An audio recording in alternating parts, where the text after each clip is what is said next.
पानी जी दरिया जी मोराखिया। ये मोराखी है ये मछली। हाँ जबरदस्त है माशाल्लाह। अच्छा। 2 किलो 1.5 किलो जानो है। अच्छा ये मोराखी ऐं ही ये पाए करोड़ो आहे। ही कुरड़ो आहे जंहिंखे उर्दू में राऊ चवंदा आहिनि। हाँ चलो।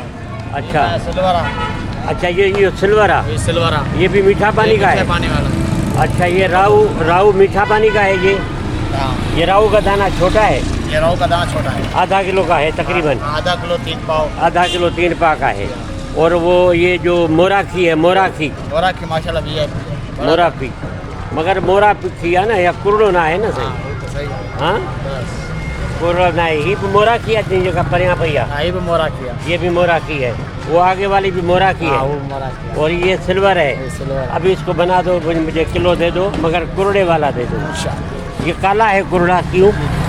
ये कुरड़ा तो लाल होता है। काला नहीं लाल नहीं। राऊ राऊ राऊ। हाँ हाँ ये राऊ मच्छी है। राव मच्छी राव उर्दू में राव बोलते हैं। उर्दू में राऊ बोलते हैं। हाँ और सिंधी में कुरड़ो चवंदा आहिनि। हिंदी में करोड़ो जाना है। अच्छा ये मीठे पानी का दोनों। बिल्कुल चलो सही देखते हैं खा के इसको भी। इंशाल्लाह।